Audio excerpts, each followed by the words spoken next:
Have you ever looked up at the night sky, pointed your phone at the moon, and tried to snap a picture? It's harder than it looks, right? The moon often ends up as a tiny, blurry, overexposed blob. But imagine trying to do this not with a smartphone, but back in 1839, when photography itself was barely a year old. This is the incredible story of the very first photograph of the moon, a story of genius, tragedy, and the dawn of a new era in how we see the universe. To understand this feat, we need to travel back to the early 19th century. The world was buzzing with innovation. Steam engines were revolutionizing travel. The telegraph was about to connect continents. And in France, a man named Louis Daguerre was perfecting a miraculous invention, the daguerreotype. Before this, the only way to capture an image was to paint it. Daguerre's process, however, could draw with light. It involved treating a silver-plated copper sheet with chemical fumes to make it light-sensitive, exposing it to an image inside a camera, and then developing it with mercury vapor. The result was a stunningly detailed, one-of-a-kind image. It was like magic. Louis Daguerre wasn't just an inventor. He was a showman, an artist. He was famous for his diorama theater in Paris, a spectacle that used massive paintings and clever lighting to create immersive illusions. But his true passion became capturing reality itself. After years of collaboration and building upon the work of his late partner, Niepce, Daguerre finally announced his process to the world in January 1839. Suddenly, humanity had a way to freeze moments in time. But Daguerre's ambition wasn't limited to earthly portraits and cityscapes. Looked up to that familiar, silent orb in the night sky. The moon had fascinated humanity for millennia. It was the subject of myths, the guide for calendars, a symbol of romance and mystery. Scientists like Galileo had mapped its surface with telescopes, revealing mountains and craters, but no one had ever captured its image directly. Daguerre saw the ultimate challenge. Could his new invention capture the light of another world? So, just 2 months after announcing his invention, on March 2, 1839, Daguerre pointed his camera, a simple wooden box with a lens, at the moon. We don't have his exact notes on the process, but we can piece together what it must have been like. He would have needed a telescope to magnify the moon's image and focus it onto his sensitized plate.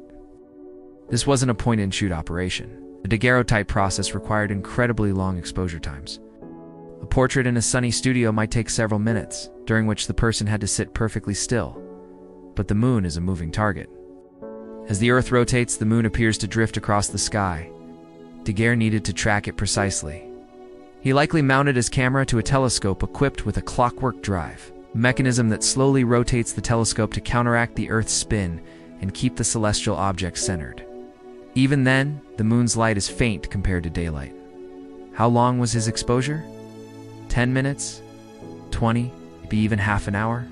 We can only imagine him, on a cold March night in Paris, patiently waiting, hoping the Parisian clouds would stay away, as his chemical plate slowly absorbed the ancient light from the lunar surface.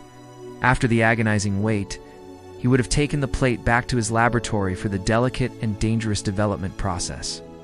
This involved heating mercury, whose toxic fumes would reveal the latent image. One wrong step, and the entire effort would be for nothing. But then it happened. As the silvery white image emerged on the polished copper plate, he must have been astounded. There it was. The moon. Not a drawing, not a painting, but the thing itself, captured by light and chemistry. It was probably a small, blurry image, far from the crisp shots we see today. The long exposure would have smeared the fine details of the craters, but it was undeniably the moon. For the first time in history, a human being had captured a celestial body. Astrophotography was born. The news was exciting. The prominent scientist and politician François Arago, who championed Daguerre's invention, announced the achievement to the French Academy of Sciences. The world of science was buzzing.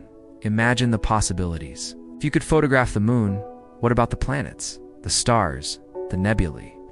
It was a gateway to a new kind of astronomy, one where observations weren't limited to fleeting glimpses through an eyepiece.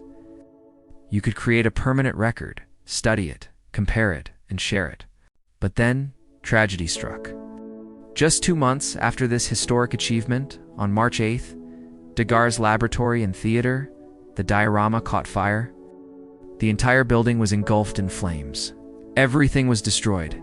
his equipment, his notes, and most heartbreakingly, that first irreplaceable daguerreotype of the moon.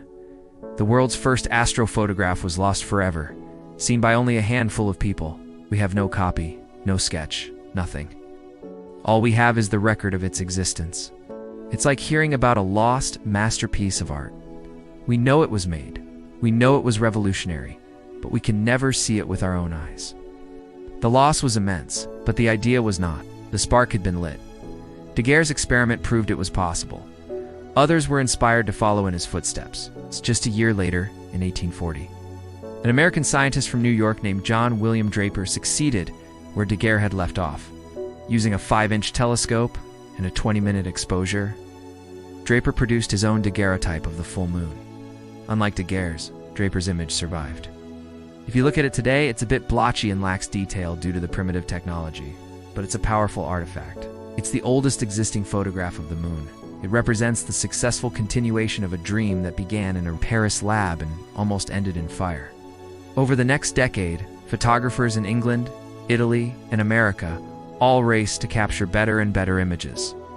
They built bigger telescopes. They refined chemical processes to make them more sensitive, shortening exposure times. At the Great Exhibition of 1851 in London, American photographer John Adams Whipple presented his daguerreotypes of the moon, which were so detailed and clear that they caused a sensation. They were awarded a medal for their excellence, proving that this new art of astrophotography was not just a novelty, but a serious scientific tool. Looking back from our modern perspective, surrounded by breathtaking images from the Hubble Space Telescope and the James Webb Space Telescope, it's easy to take these cosmic portraits for granted. We can see galaxies billions of light years away. We have high-definition panoramas from the surface of Mars. But every single one of those images owes its existence to that first risky experiment by Louis Daguerre. Lost photograph of the moon was the first step on an incredible journey. It was a testament to human curiosity and the relentless drive to see what lies beyond the horizon. It transformed the moon from a mythological symbol into a physical place we could capture, study, and one day even visit. So the next time you look up at the moon, remember that ghostly image from 1839, the one that was created and destroyed in the blink of an eye. It's a reminder that great leaps often begin with a single, fragile step, and that even in loss, a pioneering idea can change the way we see the universe forever. Thanks for watching. If you found this piece of history as fascinating as I do, hit that like button and subscribe for more stories about science, technology, and the pioneers who changed our world. See you next time.